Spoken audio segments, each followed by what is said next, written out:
Hello বন্ধুরা, আজ আমি চলে এসেছি একটা আনবক্সিং ভিডিও নিয়ে। তো কিছুদিন আগেই আমি আমার কাজের জন্য ডোমসের এই ব্রাশ পেনের সেটটা আমি কিনেছিলাম। তাই ভাবলাম এটা এত সুন্দর দেখতে, তাই এটার আনবক্সিংটা আমি তোমাদের সাথেই করি। এটার এমআরপি রয়েছে 200 টাকা, আর আমি দোকান থেকে কিনেছি এটা 170 টাকা দিয়ে। আর এখানে টোটাল 12টা কালারের ব্রাশ পেন রয়েছে, আর একটা মেটালিক সিলভার কালারের পেন রয়েছে, আর একটা ব্লেন্ডার ব্রাশ পেন রয়েছে, যেটা আমি পরে ভিডিওতে তোমাদের দেখাচ্ছি। আর তোমরা যারা ড্রয়িং করো তারা কিন্তু এই সেটটা কিনে দেখতে পারো। এটা কিন্তু নর্মাল স্কেচ পেনের মতন নয়, এটা অনেকটা ওই জল রঙের তুলি যখন আমরা ইউজ করি তখন যে এফেক্টটা দেয়, এটা অনেকটা ওই রকম। বাট এটা পেনের শেপে যেহেতু রয়েছে তো গ্রিপটা পেতে সুবিধা হয়। আর এটা আমি এই যে দেখো লিখেও দেখাচ্ছি, এটা দিয়ে লেখাও যাবে, আবার কিন্তু রঙও করা যাবে, দুটো কাজই করা যাবে। আর কী করা যায় সেটা আমি ভিডিও চলাকালীন বলছি তোমাদেরকে। আর তোমরা দেখতেই পাচ্ছ প্রত্যেকটা কালারই কিন্তু হাইলি পিগমেন্টেড, সুতরাং খুবই ভালো লাগছিল লিখতে, আর ভীষণই সফট নিপগুলো।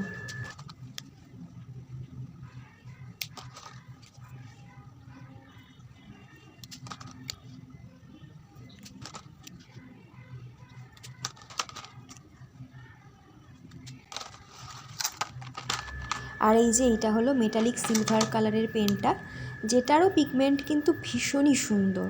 তোমরা দেখতেই পাচ্ছ ভিডিওতে কত সুন্দরভাবে লেখাটা পড়ছে।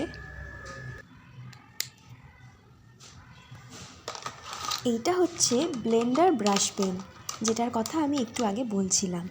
এটার নিবটাতে তোমরা যদি অন্য যে কোনো কালারের এক বা একাধিক যে কোনো কালারের পেনের নিবটা ধরো, তাহলে এই সাদা নিবটা সেটা অ্যাবজর্ব করে নেবে, আর তারপর তোমরা তোমাদের ক্রিয়েটিভিটিকে কাজে লাগিয়ে যে কোনো সুন্দর ছবি আঁকতে পারো।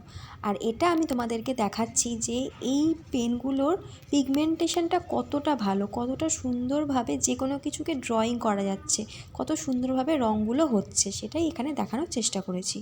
তোমরা দেখতেই পাচ্ছ কালারগুলো কত সুন্দর লাগছে। আর যেহেতু আমি নর্মাল A4 পেপারের ওপর এগুলো করেছি, তাই এরকম একটু ছাপ কিন্তু উঠে আসবে। তাহলে এই ছিল আমার আজকের ডোমসের ব্রাশ পেনের ওপর রিভিউ ভিডিও। তো তোমাদের এই ভিডিওটা কেমন লাগলো অবশ্যই জানিও। দেখা হচ্ছে নেক্সট ভিডিওতে।